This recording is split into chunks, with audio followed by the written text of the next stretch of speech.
Kinahaharap ng ating mga mahihirap na mga kababayan na pinalalalakan ng mga korupsyon, mga kalamidad, gayon din ang mga kriminalidad at mga bangayang pampulitika at iba't iba pa. Ang mga ito ang dapat na pagsikapang bakahin ng ating pamahalaan. Kaya, sinusuportahan natin ay ang pagkakasundo, hindi po ang bangayan, hindi po ang bintangan at sariling interes. Ang nais natin ay ipagpauna ng mga namumuno sa pamahalaan ang mga kapakanan at ikabubuti ng mas nakararami bago po ang pamumulitika. Gusto nating iparinig sa mga nasa pamahalaan ang damdamin ng sambayanan.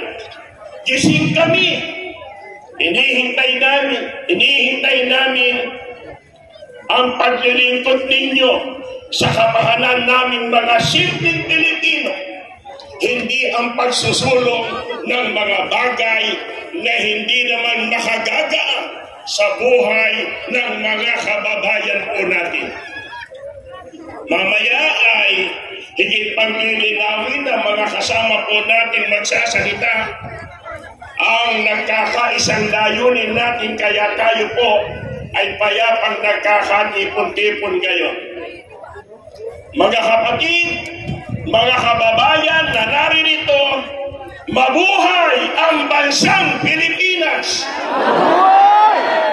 Mabuhay ang mamamayang Pilipino!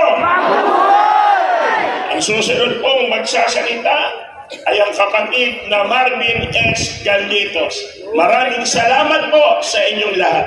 Tayo ngayon mula sa iba't ibang sektor ng lipunan, iba't ibang relihiyon, samahan at sangay ng pamahalaan upang magkaisa sa isa pong mapayapang pagkilos. Ang pagtitipon natin ito ay isang konkretong pagpapakita ng suporta sa pahayag ng Pangulo ng Republika ng Pilipinas, kagalang-galang Ferdinand Marcos Jr. Naging siya sumasang-ayon sa isinusulong na impeachment laban sa pangalawang Pangulo Sara Duterte.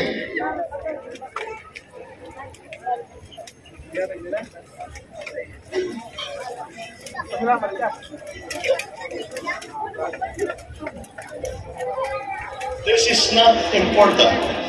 This does not make any difference to even one single Filipino life. So why waste time on this? What will happen to if somebody files an impeachment? It will tie down the House, it will tie down the Senate, it will just take up all of that, and for what? For nothing. For nothing. None of this will help improve a single Filipino life. As far as I'm concerned, it's a storm in a teacup. Naniniwala kami ang pinyong ito ng Pangulo ay para po sa kapakanan ng bansa at para sa sambayanang Pilipino.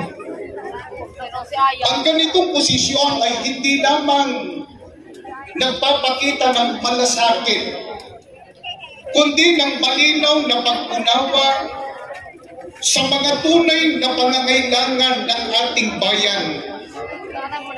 Ano po ang sabi ni Pangulong Bongbong Marcos tungkol sa planong impeachment ng ilang samahan laban sa pangalawang Pangulo? Ang sabi po niya, wala itong maitutulong para mapaunlad ang buhay ng kahit isang Pilipino.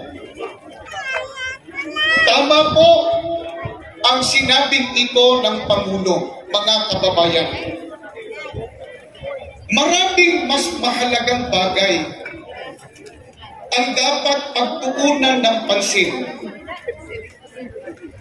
Ang impeachment ay hindi lamang pag-aaksaya ng panahon, kundi hadlang din sa pagtugon sa mga pangunahing problema ng ating bansa. Huwag po nating kalilimutan ang oras po ng mga magbabata sa ating pamahalaan ay mahalaga. Kaya dapat ituon ito sa totoong mahalaga para sa mga Pilipino. Kaugnay nito, ano pa po ang komento ng Pangulo tungkol sa planong impeachment?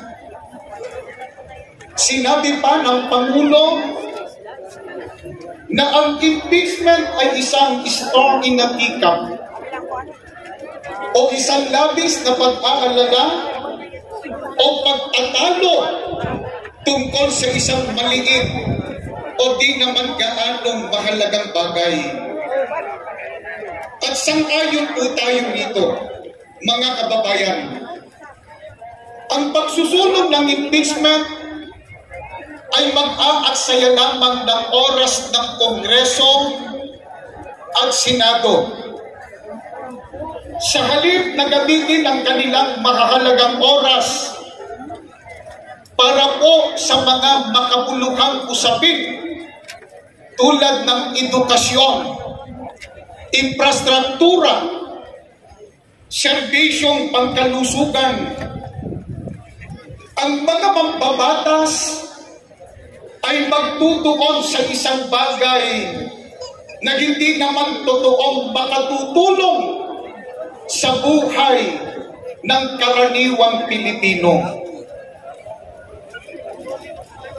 Kaya sa halip na mag-aksaya ng panahon sa mga isyong magdudulot lamang ng pagtatalo, ng mga gitwaan at ng mga bangayan ng mga nasa pamahalaan at ng mga mamamayan,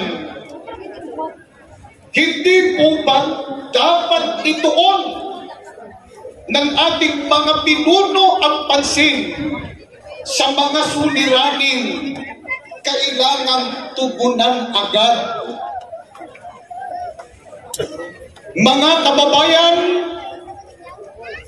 hindi po ba totoo na kapag itinuloy ang impeachment, ang pagtatalo-talo ay hindi lamang ang mga mamamayan, kundi maging ang mga mismong government official.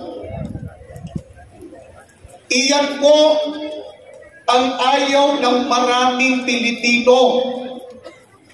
At yan din ang ayaw ng mga kaanib ng Iglesia ni Cristo.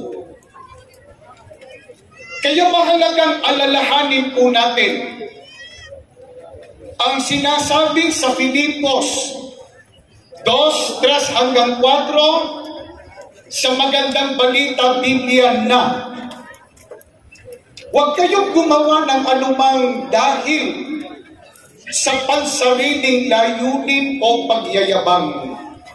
Sa halip, bilang tanda ng pagpapakumbaba, ituring ninyong higit ang iba kaysa inyong sarili. Pag malasakitan ninyo